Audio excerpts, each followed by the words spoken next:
This video covers a real criminal case. All information presented is sourced from public court records, official police reports, and verified news sources. In July 2017, a series of murders took place in Bucks County, Pennsylvania, leaving a community shaken and searching for answers. The case began with the disappearance of 4 young men, all of whom were found dead in a rural area of the county. The investigation that followed would uncover a complex web of clues and suspects, leading detectives on a twisted trail of discovery. The case started with the disappearance of Jimmy Patrick, a 19-year-old college student who was last seen on July 5, 2017. His family reported him missing, and a search effort was launched to find him. Over the next few days, 3 more young men went missing: Dean Finocchiaro, 19, Mark Sturgis, 22, and Tom Mio, 21.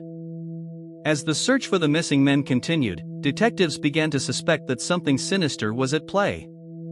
The discovery of the first body, that of Dean Finocchiaro, on July 12, 2017, marked a turning point in the investigation. You're watching Dark Verdict, where we investigate the cases that haunt us. As detectives delved deeper into the case, they found a common thread among the victims: all had been in contact with a man named Cosmo DiNardo, a 20-year-old from a wealthy family in the area. DiNardo's phone records and social media activity revealed a disturbing pattern of behavior, including interactions with the victims in the days leading up to their disappearances. The investigation into DiNardo's activities led detectives to a sprawling farm owned by his family, where they discovered the bodies of the 4 missing men. The investigation was marked by a series of twists and turns, as detectives worked to unravel the complex web of clues and suspects. One of the most significant breakthroughs came when detectives discovered a Snapchat message sent by Cosmo DiNardo to one of the victims, in which he threatened to harm him. This message, combined with other evidence, led detectives to believe that DiNardo was involved in the murders. However, as the case unfolded, it became clear that DiNardo was not acting alone. His cousin, Sean Kratz, was also implicated in the crimes, and the 2 men were eventually charged with multiple counts of murder. The twist in the case came when it was revealed that DiNardo had confessed to the murders, claiming that he had acted alone. However, as detectives dug deeper, they found evidence that implicated Kratz in the crimes as well. The motives behind the murders were complex and multifaceted, involving a combination of factors including a dispute over a gun and a deep-seated resentment towards the victims. The case was marked by a series of disturbing revelations, including the fact that DiNardo had used a backhoe to bury the bodies of the victims on his family's farm. Cosmo DiNardo and Sean Kratz were both convicted of murder and are currently serving life sentences without the possibility of parole. DiNardo pleaded guilty in May 2018 to all 4 murders as part of a deal that took the death penalty off the table. Kratz went to trial and was convicted in 2019 on charges including first-degree murder for the killing of Dean Finocchiaro, as well as second-degree murder, conspiracy, and abuse of a corpse. The sentencing hearing drew family members of all 4 victims, who delivered impact statements describing the permanent damage done to their lives. The Bucks County case sent shockwaves through Solebury Township, a quiet, rural community where the DiNardo family owned roughly 90 acres of farmland. Investigators used cadaver dogs and ground-penetrating radar on the property before ultimately locating the remains in a 12-foot-deep common grave that had been dug with heavy equipment.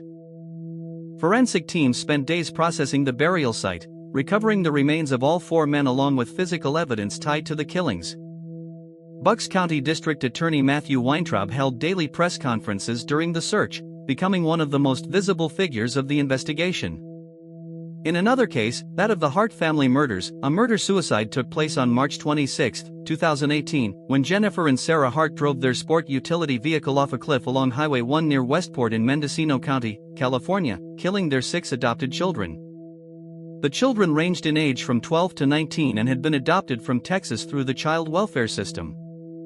Data recovered from the family's devices showed that Sarah Hart had conducted Google searches in the hours before the crash, looking up the effects of Benadryl dosage and methods of drowning. Before the crash, the Hart family had drawn the attention of Child Protective Services in multiple states. In 2011, Sarah Hart pleaded guilty to a domestic assault charge in Minnesota after a neighbor reported bruises on one of the children. The family moved from Minnesota to Oregon and then to Washington state, where a new CPS case was opened just days before the murders. Neighbors in Woodland, Washington, reported that one of the children, Devonte Hart, had been coming to their home repeatedly asking for food, saying he was not being fed.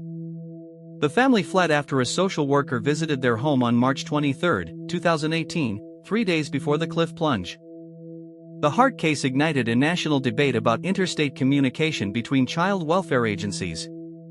Because the family crossed state lines multiple times, their history of abuse reports did not follow them into each new jurisdiction. Toxicology results released months after the crash revealed that at least 2 of the children had significant amounts of diphenhydramine, the active ingredient in Benadryl, in their systems.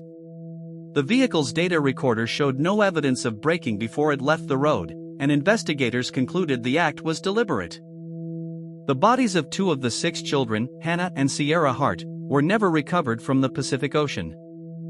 The case of Angelika Grauwald, a 37-year-old Latvian native, drew national attention after she was accused of killing her fiancé, Vincent Viafor, during a kayaking trip on the Hudson River near Bannerman Island in April 2015. Viafor's kayak capsized in the cold, choppy water approximately 50 yards from the island, and he drowned. Grauwald was rescued by a passing boater and initially reported the incident as an accident. Detectives grew suspicious after reviewing her social media activity in the days following Viafor's death, which included cheerful selfies and showed no signs of grief. Grauwald was arrested 11 days after Viafor's death. Investigators alleged that she had removed a drain plug from his kayak and tampered with his paddle before the outing, creating conditions that would make it nearly impossible for him to survive once the kayak took on water. An Orange County grand jury indicted her on charges of second-degree murder and manslaughter in the second degree. In 2017, Grauwald accepted a plea deal, pleading guilty to criminally negligent homicide and a single count of manslaughter in the second degree. She was sentenced to 1 1/3 to 4 years in prison and was released in December 2018 after serving approximately 2.5 years, including time already spent in jail awaiting trial. The case against Grauwald hinged partly on statements she made to investigators during an 11-hour interrogation and on a jailhouse conversation she had that was recorded. Prosecutors pointed to a $500,000 life insurance policy on Viafor that listed Grauwald as beneficiary, giving her a financial motive.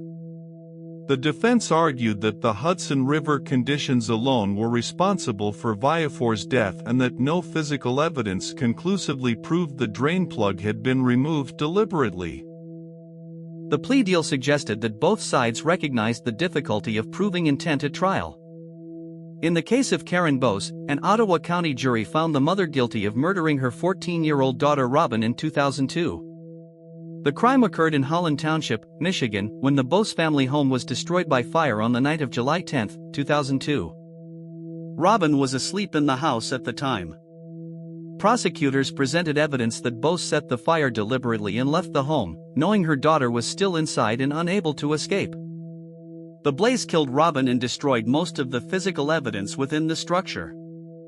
Investigators focused on Karen Bose after inconsistencies emerged in her account of the night.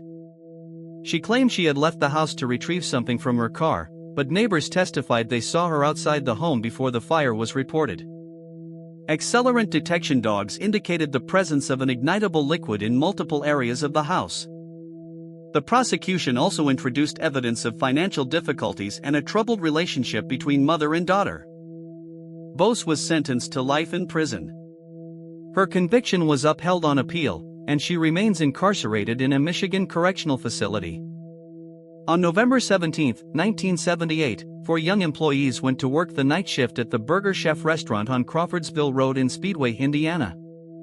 The 4 workers were Jane Freet, the assistant manager who was just 20 years old, along with crew members Mark Flemons, 17, Ruth Ellen Shelton, 18, and Daniel Davis, 16.